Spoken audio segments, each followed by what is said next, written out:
Okay, so at this point, one way you might challenge the idea that we need to go out and pick a market, limit ourselves to this narrow group of people, is to say that, okay, how about instead of serving a wants-based market where marketing is important and all this, I just move to a needs-based market and offer services and treatments that people are always going to need. So maybe things like treatments for elderly people, for kids.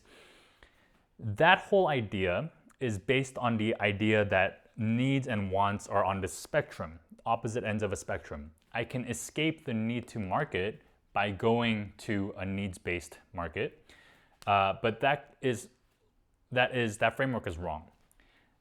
This framework assumes that if something is a need, it can't be desired, and if something is desirable, it can't be a need. But obviously, we can think of a lot of things that we need that we also want. And by the same token, we can also think of a lot of things that we need that we might not want. We might need to go to the gym more, but we might not want to do it. Or we might want to do something, but we might not need it. So this idea of a spectrum being like this is wrong. So when we go into a needs-based market, there's actually a lot of wants that are still associated with those needs. We live in a society where we're very fortunate to have very few actual needs, and we're able to kind of look at wants as well when we consider needs.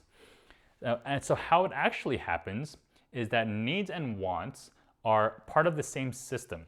They both interact with each other, and in fact, it goes typically like from a want to a need to a want to a need.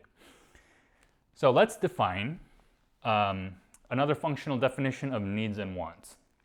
The definition that you might find on Google or Merriam-Webster would be needs are those things that are required to sustain life.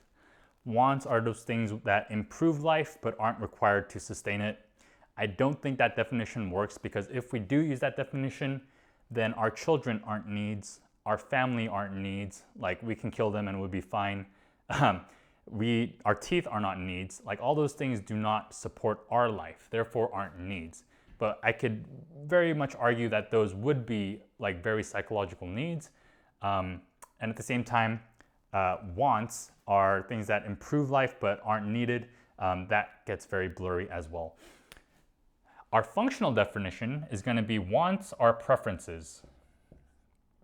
Preferences. And needs are requirements.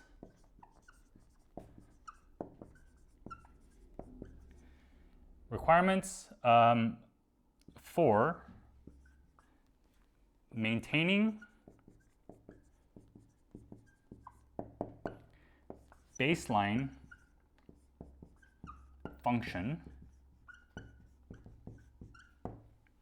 of preferences. So notice that it starts with preferences. Until I want something, until I desire it, I don't need it. If someone doesn't want to live anymore, there's a lot of things that would be considered needs that to that person aren't needs. So needs are actually subjective. And they actually hinge on the requirement that someone wants it to begin with. If something is a want, for let's say I want to be able to travel, then there becomes a need. Now I need a car. Now I need a bus ticket. If the want isn't there, then there was no need to begin with. I don't want to be healthy. Then health is no longer a need. So this is the lens that we should look at it from. Everything also always starts with a want. There's very, very few true needs in today's society. So we're all playing the want game. And when it comes to dentistry, someone wants healthy teeth, someone wants to stay healthy. That's a preference. Then they go into needs.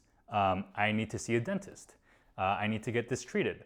You're never part of that definition. The definition is requirements for maintaining baseline function of the preference. It never says at your practice, right? I want healthy teeth. I need a dentist. I want a dentist who will provide dentistry to me or healthy teeth to me in this manner. so I need to go to that dentist. You see, it's not opposite ends of a spectrum. It's actually one system. It's a pendulum effect.